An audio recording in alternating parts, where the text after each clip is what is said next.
Welcome back to the 13th Destiny podcast with Magnum. I am your host, James Magnum Cook, and I am back.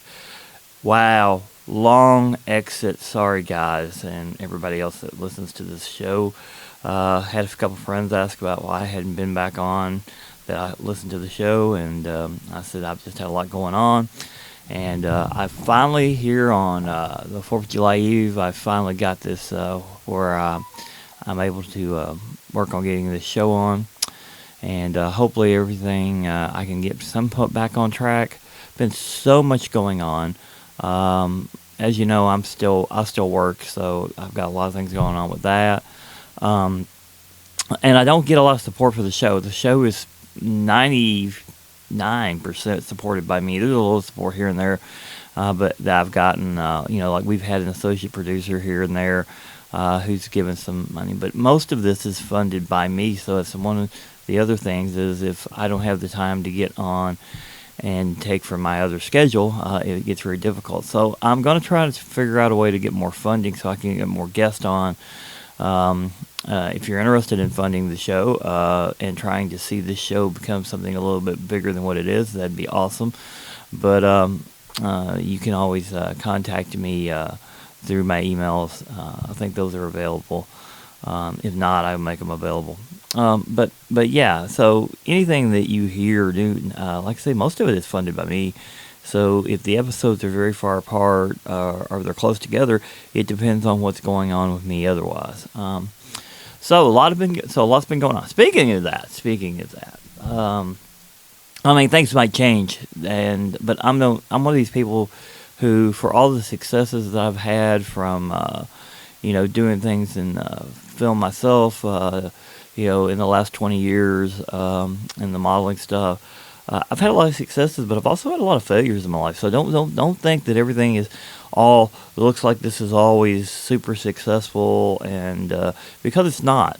There are some downsides to things that I've had that I do, and like I said, if you read some of that crazy, and this was on the episode with Rick Ryman, back one of the early episodes. If you read the celebrity net worth thing, do not believe that, because let me tell you something. If I was worth anything near what they say, I would be on this show on a regular basis. I would be doing my thing on a regular basis, and I like to work, don't get me wrong, but I would not be out there all the time just busting my butt for every dollar in the book, trying to survive and keep things going. And things have been bad for a lot of people, in the last 4 years. So, I'm not going to get into the whole political thing. That's just one aspect of things, because there's a lot of things businesses and stuff can do too. But again, I'm not gonna preach on that or anything like that, because that's not really what's going on right now with me. I got my own issues, and I deal with those on a daily basis. So we just got to deal with those, right? But anyway, I am glad to be back with you guys, and I am going to try to get a guest on. I may have to go back with one of my old guests. I don't know what we're going to do here. It's just a lot of things. I've been really having a hard time getting time. But let's talk about some successful things possibly that are going on. And like I said, I take nothing for granted. I think some people think that I take some things for granted, and believe me, I do not take things for granted. I know that everything could collapse tomorrow. I know I could lose everything I have tomorrow. That's the reality of the real world. Okay, this happens. It happens to all kinds of people. Doesn't matter who you are. Doesn't matter where you can. It happens all. And sometimes it's not anything of just one person. Maybe. Let me articulate that a little different. A lot of people have a lot of failures before they have successes, but sometimes those successes are better if they have some failure. But a lot of times you get caught in the rut of life, and there are things that you have to do. There are things you have to pay. I am no exception to that. Don't think that I am. I love this show. I love doing this show. I wish I could do more shows. And like I said, funding is an issue. If I had the funding to go out and do, and look, I would love to do this, but that funding don't exist right now. I would love to go out and do guest shows every week. I would love to travel more. You know, I am restricted by some things currently. I had a really good year in 2021. You know, and but at the end of it, it started going a little wrong. And there's been some ups and downs since then. Um, but now what I'm going to talk about is, if you've ever heard this term, it's the darkest before the light. That's very true. Now, I'm not suffering or anything at the moment or anything like that. But hey, I would love to have the things that resolved that didn't get resolved by now. So that's on me. I'm working on that. That's on me. But I'm here for you guys, and I want to make this show better. I want to do this show more. I've had a lot of fun when I was able to do it almost on a daily basis, or at least on a monthly basis. At least like when I was traveling across the country. You know, man, what I would love to have the funding to travel across the country again, and actually go meet people and do the show. I mean, that would be awesome. Um, but right now, that's not happening. So I'm gonna have to stay a little closer into here. I got some things pending. I don't know where that's going to go. So this is what I came back on here to talk to you about.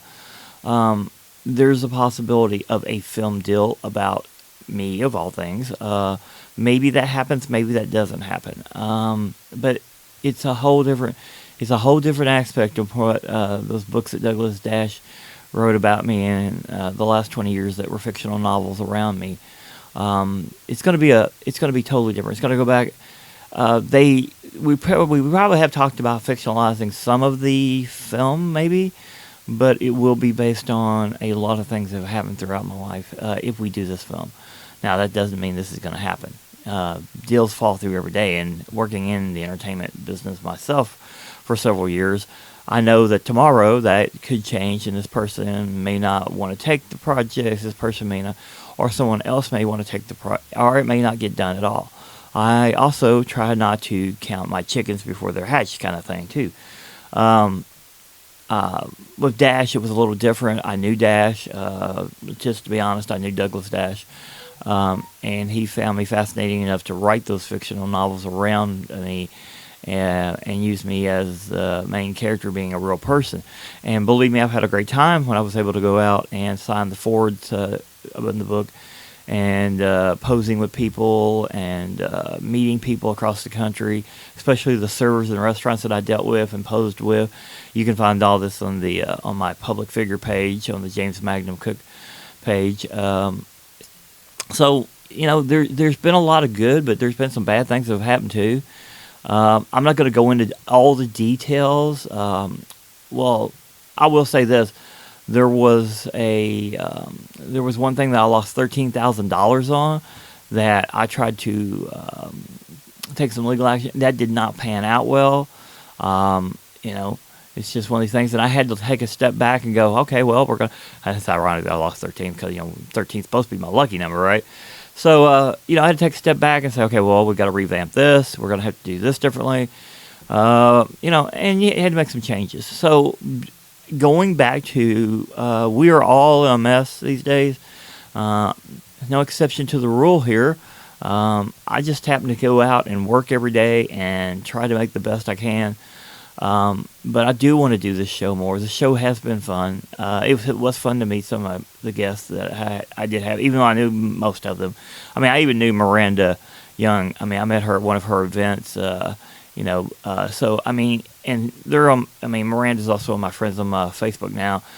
So it's not like that I don't know these people. And there's several people on my Facebook that are in the paranormal investigators, just like Miranda is.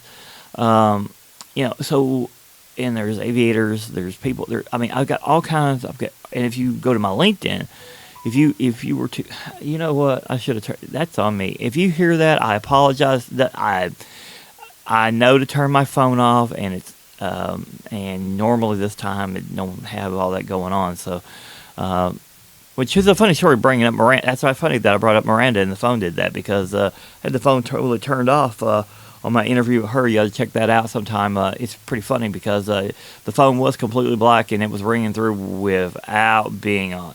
But that was in the historic Scott County Jail. So check that episode out sometime because me and her both kind of got a little like that was interesting. But anyway, back to everything I'm talking about. So there's a lot going on, and I've been extremely busy. And I'm sorry I haven't been here. I will do my best to be here, whether I have some unique ghost story or I get someone on. I mean, even if I have to go back to some people. Jay, who's like a brother to me, Jay Farrell, he's had a lot of stuff updated since he was on the show. That's a possibility of getting him back on the show. Rick Ryman is a possibility of getting him back on the show. There's been a lot of things change since they were on, or since I last talked about anything they were doing. But I certainly would like to get some new guests on. Okay. And I'm sorry I'm just giving updates right now. I would love to tell you I had a great story this morning to tell you, but I don't have... Well, I don't know. I tell you what. This ain't exactly paranormal or anything like that. So, as you know, like I said, I still work. And it's amazing to me that, I don't know, sometimes like yesterday I was in Walgreens and I talked to someone who just recently became one of my friends on Facebook who... knows that I still do DoorDash and stuff like that. But it's amazing. I walked in after and I told her, I said, well, I'm beginning to wonder if these people know who it is that's coming to them, because it's like the ones that were coming to the door in unique way. I said, they weren't naked this time, but, this is supposed to be another no contact. And there they come out in their bikini and I mean, I'm just like, it's just funny. I just get, some days I just get a kick. I just like, do you know who's coming to your door? And you figured this out, because they don't give anything except your first name and last initials to these people, and that wouldn't indicate for sure who I was. So it's just funny. I get a kick out of that sometimes. I just go to myself, just shake my head. Of course, I was a process server, as some of the people around here know, over almost a 30-year period. Of course, I've been a private investigator, security consultant.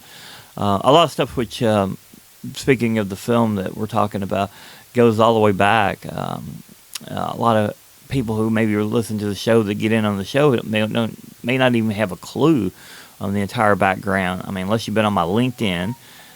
I apologize. I apologize for that. I should have turned it off. It's my fault this time. But anyway, I started training as a private investigator when I was 17 years old. It was unheard of. It was something that never had been done. Basically, I took a little correspondence course, and I was like, I'm going to be a private investigator. No clue what I was getting myself into. Now, I read the manuals and stuff that came with the course and all that stuff. It was cool. And it was a very good course, and I took it. And, of course, I've taken a lot of training since those days. And at Kentucky at the time, right after I turned 18, the legal standard to be a private investigator in Kentucky basically didn't have any boards or anything like that. We do now. I would move to Georgia later, and I had to have a little period of wait before I could even do security investigations or anything. So there was a little wait period. But I literally was at 18. I turned 18. I got my business license, and I was a private investigator. Now, I wasn't very respected. Here it is, the high school private investigator, basically. But eventually it would lead to everything it's led to today. And I think it's funny that there was a couple of people that saw me in the hallway at school, and that's how the whole Magnum thing got started. They started calling me Magnum. Of course, Magnum PI was very popular at the time. So, and I was going to originally do this and serve in the military part-time, but that didn't pan out well with the asthma and the wasp sting allergy that would come up. Situation would come up later. But if all this film goes down, I'm gonna like relay all of this stuff from beginning to end, the good, the bad, and some of the ugly. There's some bad stuff that happened in my life, and it ain't all been pretty. but I don't think that you necessarily become what I've become and known without some of the ugly being out there too. Um, but for the last 20 years, 99% of it's been positive. But there were some really rough and up and down times from 1987 to 1995. There were some other rough times after 95.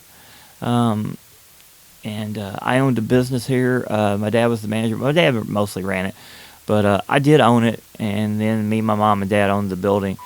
And pretty much all the locals know about us owning the bait and tackle store and all that for years. And then towards the end of that was when Magnum's Models began. It actually began under the business license with J&F Bait and Tackle, and then eventually became independent. And there was a lot of good years, but in recent years, with everything else, things have turned upside down. But it did lead to me being able to do the podcast, and now I need to really focus on some things with this podcast, but I got a lot of things going on. And just like anybody else, since I'm not like they try to make out, I'm not a millionaire. I'm not even close. That's not true. There's no truth in that whatsoever. I'm just still this working guy that has had some successes, and I'm still going out there every day. Sometimes there's weeks that I work 7 days a week at something, whether it's for me or whether I still work some security. I'm still out there. I'm still out there doing my thing. And so would I like to do this podcast much more? Yes, I'd love to do this podcast more. I would love to have more guests on. I have the connections, don't get me wrong. I have made connections that for the average person, it's pretty amazing. I consider myself an average person. Someone said that I wasn't really the average person with all the things that I've done. And I think it's funny because I have a hard time seeing myself in the way that some of these people, and I'm going to mention a couple of them. I'm humbled by this because I really don't see myself this way. Maybe the celebrity thing is one thing. I think a lot of people can do that. But Master Police Officer John Wallen, who is a friend, he's on WKU PD, and he literally calls me a legend. And he even put it on my Facebook, and I was like, dude, I'm like, man, but you go out there every day and you risk your life, and you're calling me a legend. And he told me, he said, man, I tell all the people I train about you all the time, about if you were younger and all the things you've done, that you would be perfect. And I'm like, oh my goodness. To have that kind of respect is amazing. There's a couple others that have called me this too. I have a hard time with that. That's the one I have a hard time with. I guess because they see me that way, that's the way they want to see me. But even when I'm talking about it now, I take a step back and I think to myself, how can you see me that way? Do you really see me this way? And he says he does. Trevor Evans is another guy that I know, says the same thing about me. John Sanders was a former boss, says the same thing about me. I tried to deny it one day to Trevor, and I said, man, I'm not. And he said, and here comes out of one of my bosses, he says, yeah, you are. And then, of course, there's Ken Shelton, who I've known for several years, who called me one for something that happened in Panama City that has nothing to do with the other stories about me. But as another person had told me, he said, you got to understand something. You ask 10 people about you, and you have 10 different stories, and most of them are positive. And they all see you in this interesting light, because you've done things that a lot of other people haven't done. And I'm like, it's not that big a deal. And I keep getting told that it is. So now, with the possibility of this film deal, if it goes through, I don't know. Maybe it is. Maybe maybe I should ask for some feedback, because I just feel like I'm just me. I don't feel like I'm any different than what I've ever been. I feel like I'm just me, and it's a hard pill to swallow, I guess. Do you like it when someone, you laugh? Of course you do, But at the same time, when you get into that reality of your head, you go to yourself, you go, how can you see me this way? But if you do see me that way, I guess I'm okay with it. But it's just, I should be very humbled by this, and I think I should do my best to try to be even better than just the whole celebrity when you're calling me things like that. But I struggle every day, people. Yes, I've survived a bunch of stuff that, the average person probably hasn't survived. And then there's people who have survived things that are worse than mine. Maybe I don't get it. Maybe it's a combination of things, and maybe that's the way they see me that way. Am I appreciative of those who call me that? Of course, I'm not going to deny that. But at the same time, being called a celebrity is one thing. Being called a legend is something else, and it's very difficult to wrap your head around that. If you've never been in that position, it's very, very hard. Trust me, because I'm just going to live my life and try to be me. And if you like me, that's great. If you don't like me, that's fine. I don't care anymore. I stopped caring about that for a long time. And there are people that don't like me. Hey, not everybody's going to like everybody. It's fine. So I guess it's an honor when I do have these people who do call me something like that. And I do respect that. And I do. And I am humble by it, because it's very different from just being called a celebrity. And it's different, guys. It's very different. And but no, I'm not unappreciative of it all. Especially John Wallen. I mean, I saw John just recently, and like I said, he put it on my Facebook. And we just caught up and we're just talking. And while he was eating at a Mexican restaurant up on the campus, and I just couldn't believe what he was saying to me about me. And I was shocked. And but now with everything else going on, from the books to all the other things I've done, to and there's people who've done other things too. Just some of the same things that I've done. I guess it's more of the whole unique story going back to the youngest private investigator to now. I guess, and all the ups and downs maybe that makes more of the legend, as John had mentioned, than anything else. And whether you see me that way or not, I really don't care. But if you do, that's great. I mean, you're entitled to that, and I appreciate those who do. But I got to tell you, got to be a little bit humble when they're saying stuff like this, because it's just it's very difficult. It's very difficult because I don't want to really call myself that.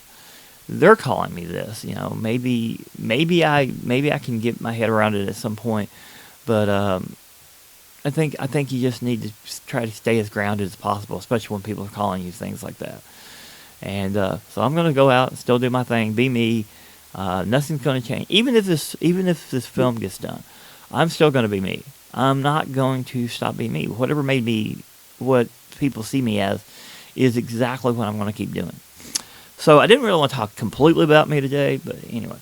And next episode, I am going to either have a guest or a very good story to tell you. We're going to get back on track.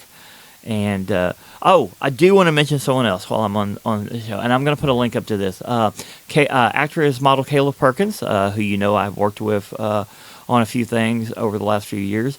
Her son and they've done this book about him and what he has, and they're working on getting it into children's hospitals and stuff like that. So I am going to mention that, and I am going to put a link up. They're doing a Kickstarter. I don't think it's done yet. I will double check that. I'm pretty sure because I've actually did a donation to it as well. So I don't believe that's done yet because I haven't seen anything come through. But I'll have to check my email. But I will put the link. I'll check the link and get that put up as well with this show. So anyway, that is all for now, and I hope all of you are having a great 4th of July. This is when I'm doing the show, 4th of July, 2023. This is the 4th of July Eve going into the 4th of July morning, and we are very appreciative that you're still here, and anyone that listens to the show, like some of my long-term fans, like Dylan Shepard, I appreciate your support, and I'm going to do my best to try to get more shows. I'll do everything in my power to get more shows on. So anyway, thank you for being a guest here on the 13th Destiny Podcast with Magnum. I am your host, James Magnum Cook. Hope you're having a great 4th of July holiday, and go out there and enjoy the independence here in the United States of America. Thank you so much. God bless all of you.